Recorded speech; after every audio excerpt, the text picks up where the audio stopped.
Assalamualaikum warahmatullahi wabarakatuh. Salam dan bahagia Bapak Ibu. Saya Rifa Pranoto, calon pengajar praktik dari Kota Surabaya.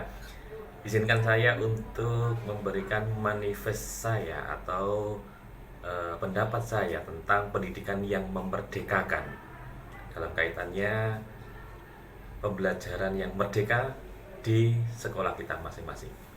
Pendidikan yang memerdekakan itu merupakan pendidikan yang menitikberatkan pada konsep lahir dan batin berdasarkan kodrat alami dari setiap individu.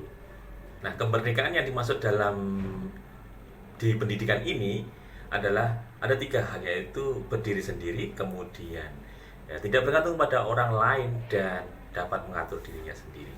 Nah, pendidikan yang memerdekakan ini menurut saya adalah bisa mengolah rasa, hati, raga, jiwa, kemudian karsa secara seimbang. Sehingga dengan keseimbangan inilah yang akan menghasilkan masyarakat yang akan bisa dikatakan masyarakat yang bijaksana.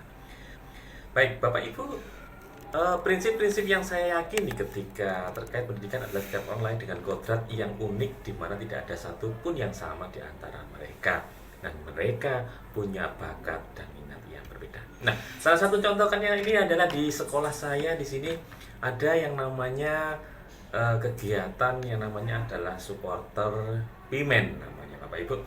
Nah, di sini adalah anak-anak yang berasal dari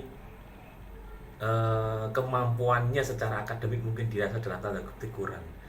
Maka dari itu kita sebagai pendidik harus pandai bagaimana mengolah rasa, kemudian cipta karyanya mereka agar dia juga bisa berperan dalam kehidupan sehari-hari. Bapak Ibu, kita tahu bahwasanya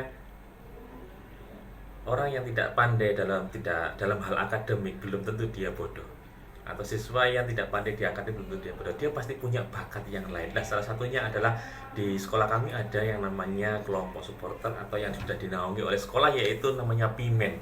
Nah, orang atau anak-anak yang ada di supporter ini adalah memang notabene-nya punya bakat yang kemampuannya lebih dari non akademiknya. Nah, kelompok supporter yang sudah dinaungi atau difasilitasi oleh sekolah ini sudah berjalan hampir beberapa tahun yang akan beberapa tahun yang dulu.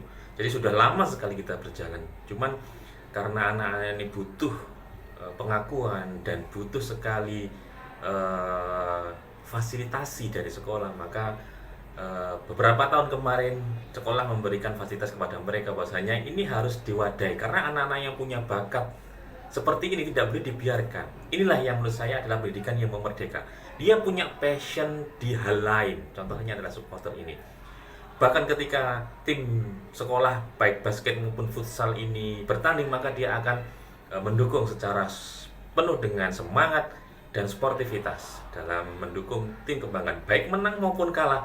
Mereka akan menerimanya dengan baik, tidak ada kerusuhan atau tidak ada tawuran yang ada di situ. Inilah contoh dari pendidikan yang memerdekakan, bahwasanya dalam hidup kita perlu hal-hal yang baik, hal-hal yang kita sajikan dengan seksama. Contohnya adalah hal sepele, adalah hal seperti itu tadi, yaitu tentang supporter tadi, bahwasanya anak kita itu punya bakat yang lain yang terpendam. Maka dari itu, seperti sudah saya katakan tadi, merdeka itu adalah menitikberatkan pada perubahan yang menyeluruh secara lahir dan batin berdasarkan kodrat alami dari individu. Demikian paparan dari saya tentang pendidikan yang memerdekakan. Mudah-mudahan bisa terinspirasi dan sedikit ini bisa menambahkan wawasan bagi kita. Semoga bermanfaat dan saya akhiri. Wassalamualaikum warahmatullahi wabarakatuh.